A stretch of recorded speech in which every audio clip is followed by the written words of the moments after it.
Well, hello, everybody. My name's Graham Ray. I am a professional musician, and I have been for the last 20 years. That's all I've done for a living.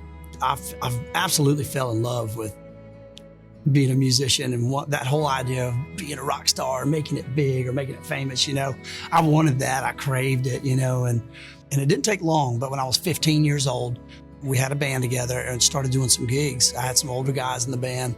We were able to do these little open mic nights, and some of them were like bar restaurants, So at 15, you're already around some things and some influences that it didn't take long. That definitely, the drinking age was 18 at the time too in Louisiana. So when I started hitting the bars, I started drinking. I met my wife along the way, Jamie. I don't know, for the first time in my life, I was like, I really like this girl because she's a good girl, A few years later, Jamie and I got married in 2005. We ended up having our son in April of 2007. And that was kind of the big wake up. Well, I thought it was the big wake up call. I ended up getting my first arrest in 2007.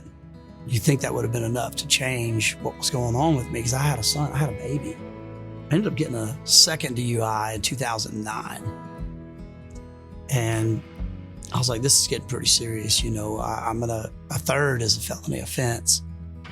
I didn't get arrested for the next 9 years, but I got pulled over a few times and talked my way out of it. I was still drinking, but I was also struggling with trying to be a better person and trying to be more responsible with it, control it, I guess.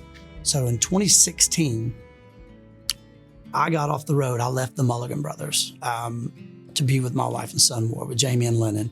I was a little depressed about not touring, but I was excited about being home with my family, but that was just my emotions kind of playing with me. So January of 2017, pretty early on in the year, I got my third DUI.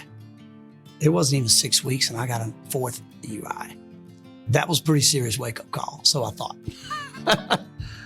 2019 rolls around and I went to play for the Ocean Springs Education Foundation. I don't remember tearing down my gear. I don't remember loading my vehicle, and I don't remember getting behind the wheel. I came off and I rear-ended this truck. Nobody was in it, but I totaled my vehicle. This was my felony third offense, but it's technically my fifth DUI. This was my rock bottom right here. I was facing a felony offense.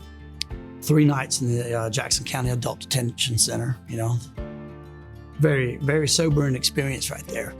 Chaplain comes in and he's like, who's Graham Ray? So I'm like, me, that's me. He's like, you got a lot of people praying for you, son. I said, well, thank you very much. He's like, you ever heard of a place called the Home of Grace? And I was like, I actually have, yes, sir. And I said, I think I'm gonna go there when I get out of here.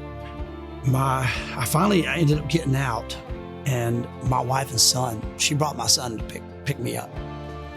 And I just broke down, man. I cried, and I said, I want to go to the Home of Grace. I want to get help. And I ended up going to the Home of Grace in Van Cleve, a 90-day faith-based addiction recovery program.